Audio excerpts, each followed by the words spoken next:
Haristuti, Shloka 19.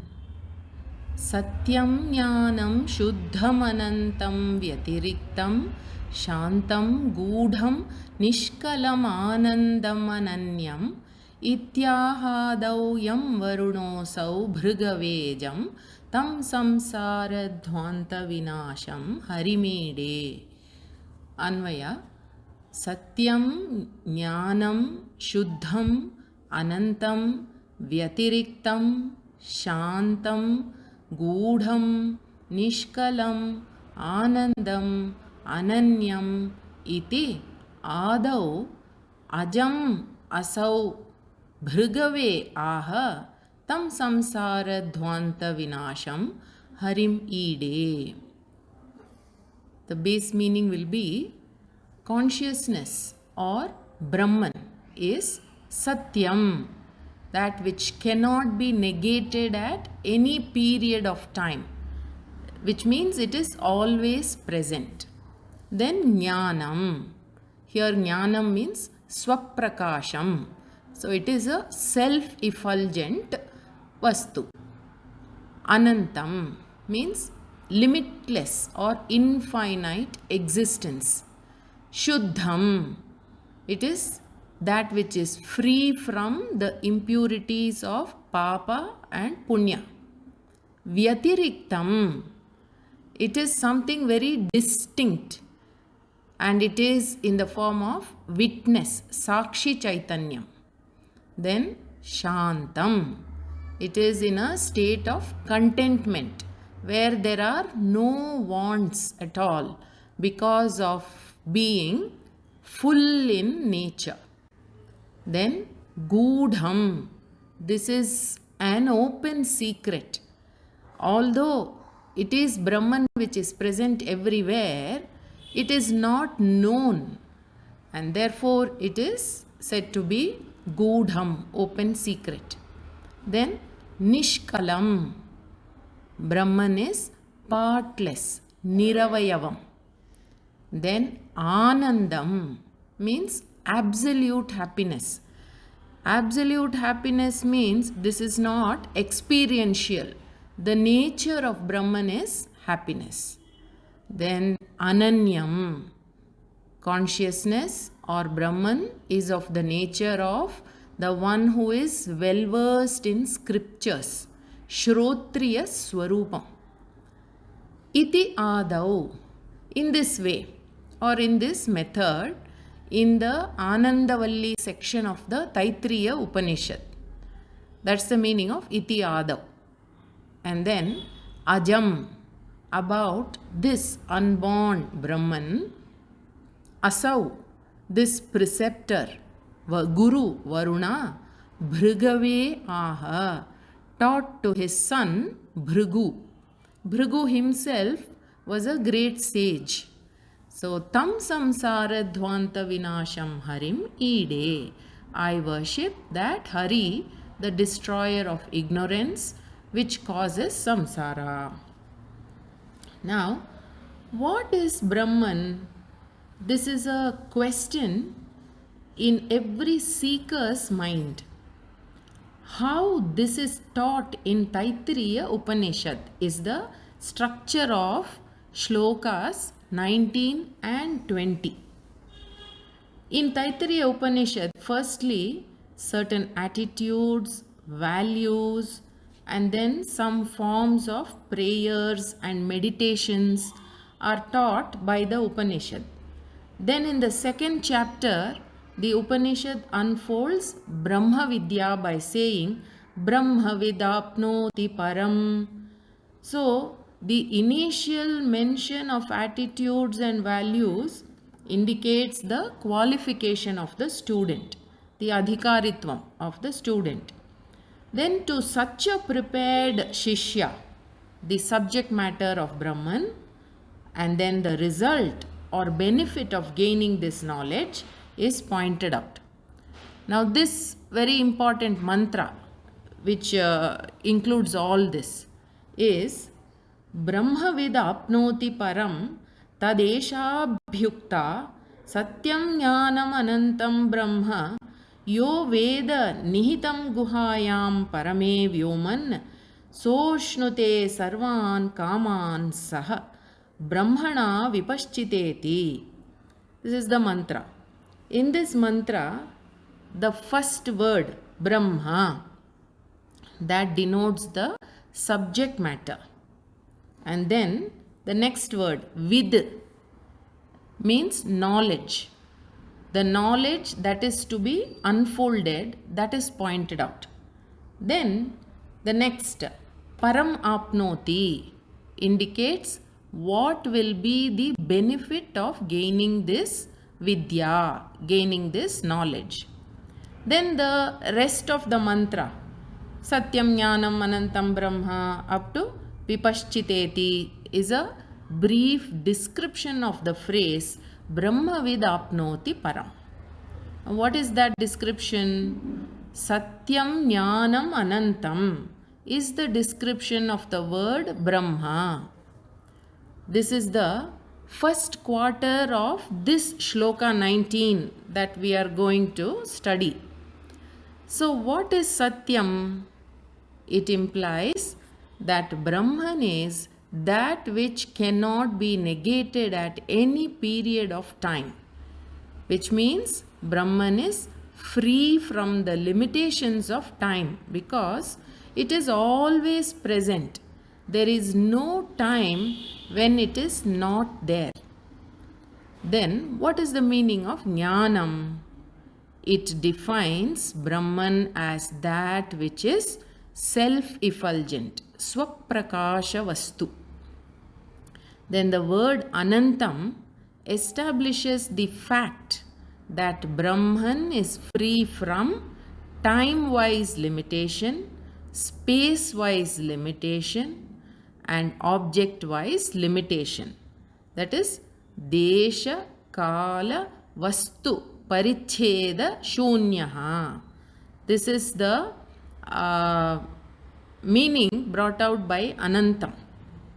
In other words, Brahman is not bound by time or space or object. It is everywhere, being all pervasive. So this Satyam Jnanam Anantam Brahma is said to be the Swarupa Lakshana for Brahman, which means, or in other words, that word Lakshana means it is a definition.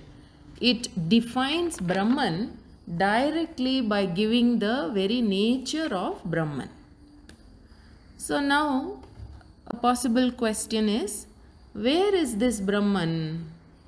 So then the shloka says it is as though located in the intellect. Nihitam guhayam. Here guha means buddhi. It is as though located in the intellect. Then one would want to know, where is this buddhi? So then the mantra says parame vyoman, within the supreme space of the heart. Yo Veda, one who knows that Brahman as that which resides in the intellect within the supreme space of the heart, what happens? The benefit is he fulfills all his desires. Sarvan kaman saha ashnute. And when does that happen? Immediately.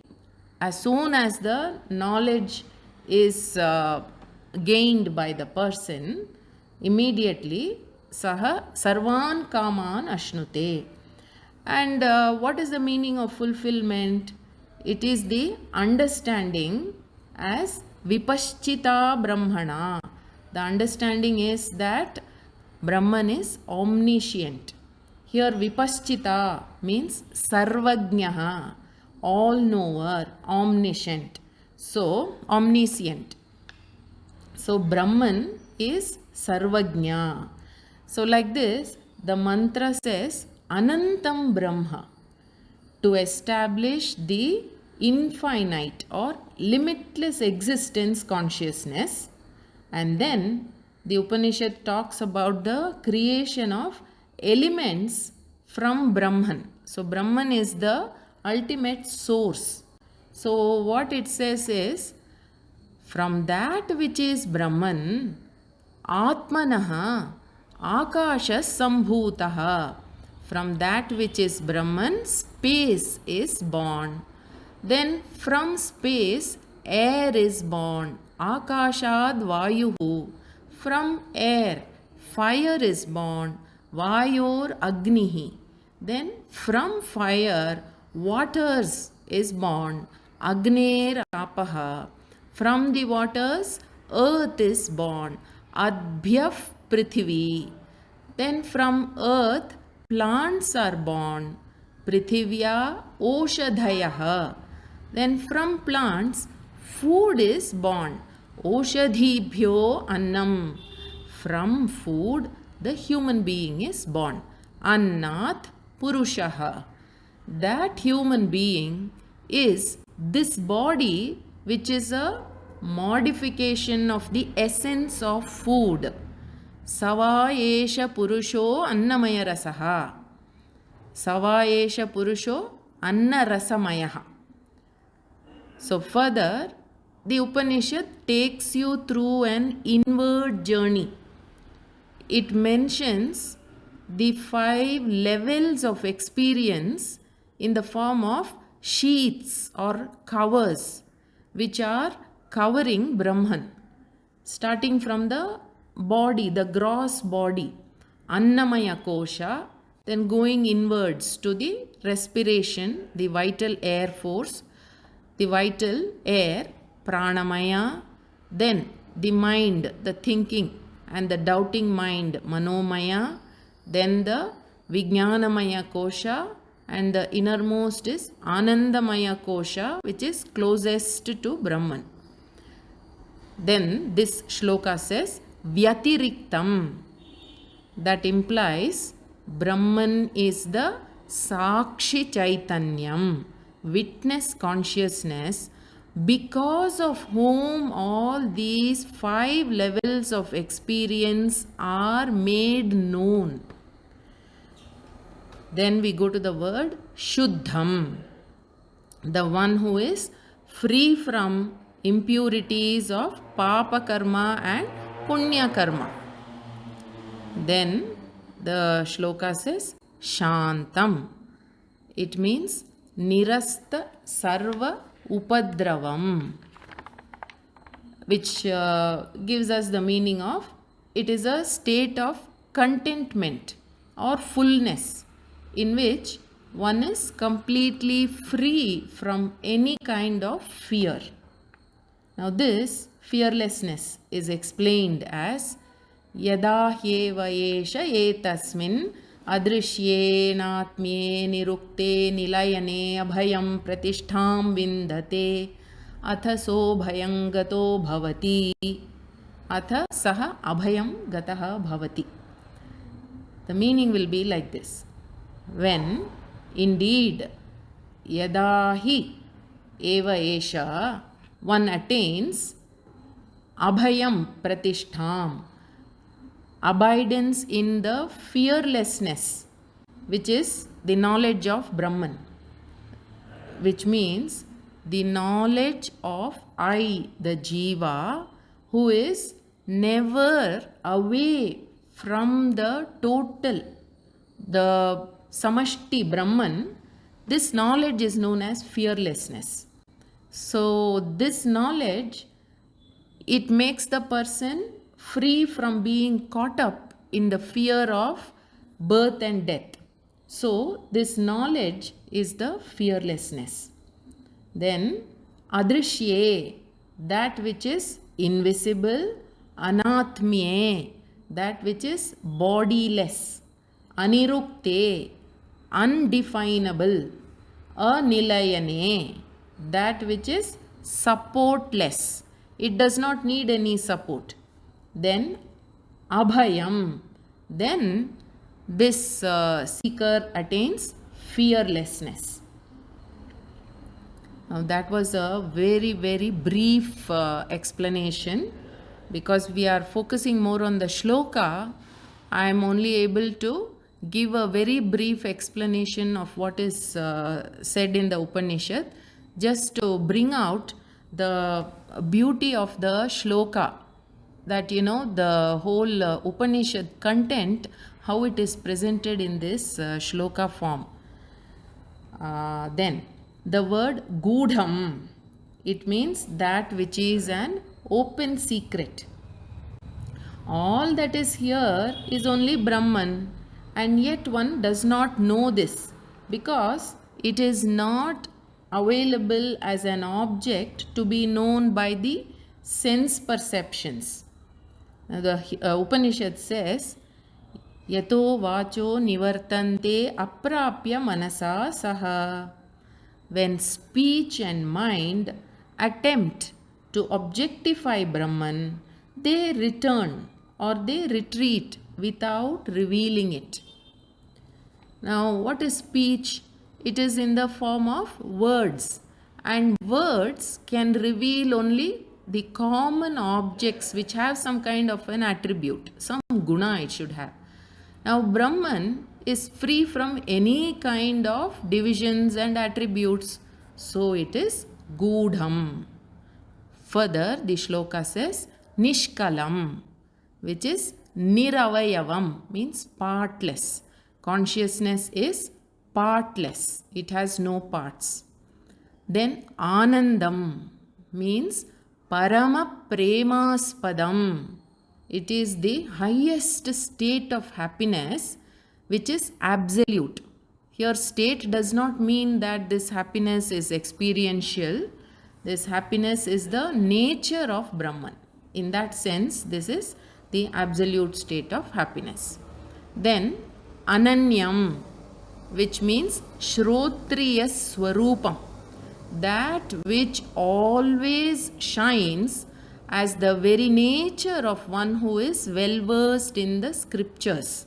That is ananyam. This is explained by Shruti as sa yaschayam purushe yascha savaditye sa ekaha. That which is Brahman in the human being and that which is in the sun is one and the same only. It means the Atma or the truth of Jiva and the truth of the sun are both same, one and the same only. It is the indweller of every being, everything that is known. Iti, thus, in this method, Adau, in the section known as Anandavalli in Taittiriya Upanishad, the nature of that Vishnu who is all pervasive has been established, and that Vishnu is Ajam, means Janma Rahitam or unborn. Unborn implies that Brahman is not subject to birth modifications like any other ordinary jiva who is born because of karma and undergoes a lot of changes. Then the shloka says, Asau Varunaha Bhrigave Aha. The great sage Bhrigu is the student receiving this knowledge, and he is the famous son of Varuna. So this Sishya Bhrigu approached his father with a prayerful request. O revered sir, please teach me Brahman iti.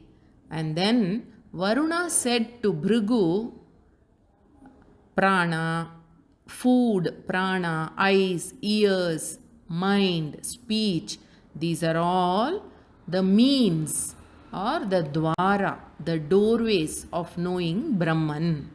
And then he further said to him, Yato va imani bhutani jayante yena jatani jivanti yat prayantyabhisam vishanti tad vijignyasasva tad brahmeti. So what does it mean?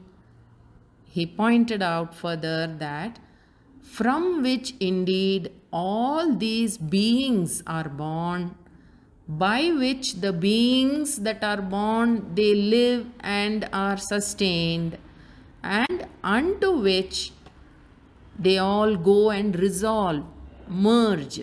That indeed is Brahman. Iti. Thus, this shloka gives the Swarupa Lakshana of Brahman. As I said earlier, Lakshana means words which define something. So, Brahman is revealed directly by Swarupa Lakshana as Satyam, Jnanam, Anantam, Brahma. Gaining this knowledge leads one to moksha. Tam samsara dhvanta vinasham harimide. That Brahman is Hari, and I offer worship unto him so that the ignorance which is the seed of samsara will be destroyed.